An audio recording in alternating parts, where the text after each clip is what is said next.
नाज़रीन कैसे हो जी? ठीक ठाक हो? मनो अल्लाह ताला दे घर दी उम्मीद है कि तुसीं हमेशा खुश और खुशहाल होवोगे जी। अल्लाह ताला हमेशा तुहानूं खुश और खुशहाल रखे जी। नाज़रीन असीं जा रहे हैं अज मरीज के समान लैण वास्ते, अपना पूरा पैसा ये वो ठीक है। मरीज के थोड़ा जिहा काम है, फिर उस बाद रात में जावांगे समान लेके आवांगे ठीक है। दाबड़ शाबड़ा ये वो पता नहीं जी लेना, तो चलो जी शॉपिंग करने नाल तुहानूं दिखाने हैं ठीक है। तो वीडियो में मुकम्मल वॉच करना ठीक है। चैनल सबसक्राइब कर लो, तो यूट्यूब जो अकाउंट है उन्हें फॉलो कर लो ठीक है। लो जनाब घरों बाहर निकला, चेक करो जी दरवाजा लग गया।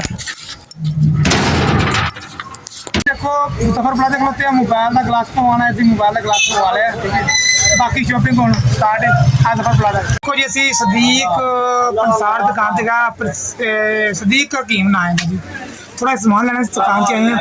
अमरीकी की दुकान है कि बड़ा जबरदस्त बंदा जी, मकूर रेट लाता जी, तो बड़ा ही प्यारा जी। मैं तो वेख के भाजी मेरी सोच हैरान हो गई, बंदे ने बड़े बड़े प्यारे रेट दिते हैं। बहुत ही अच्छा बंदा है, तो बड़ा सियाना हकीम है।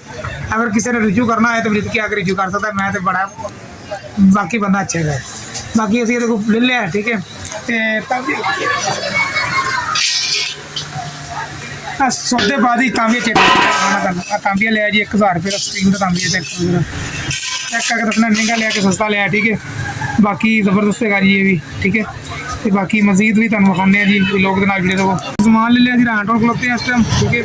तो असीं हुण जा रहे हैं घर नूं ठीक है। तो हम घर जाके फिर गल करने तेरे नाल। पिंड पहुँच गए अल्लाह खैर करे।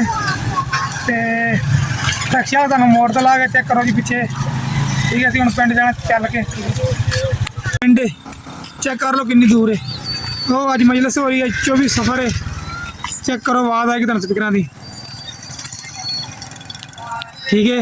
मजलिस हो रही मां बरगा चो साडा पिंड है। इन्ना असीं चल के जाना, तो फिर असीं पिंड पहुँचना है। असीं जी घर आ गए अल्लाह खैर करे, सही सलामती अल्लाह ने चाहे तो अल्लाह का करम हो गया। शॉपिंग भी हो गई, घर भी आ गए अल्लाह खैर करे। हुण मजीद जो है नैक्सट व्लॉग तुहानूं मिलांगे ठीक है। अज तुहानूं मरीज के सैर कराई है ठीक है। हुण फिर असीं साफ सूफ लेने, फिर सब्जी सुब्जी का कोई आस्ता करना ठीक है। फिर उस बाद हम तुहानूं नैक्सट वीडियो मिलने ठीक है जी। सानूं दिओ इजाजत। तो जी चीज़ अच्छी लगी हो तो वैसे कमेंट करें, जो कोई राय अपने इजहार करना है तो लाइक करें वीडियो को, चैनल सब्सक्राइब करो और टिकटॉक अकाउंट को फॉलो कर दो जी। अल्लाह हाफिज़।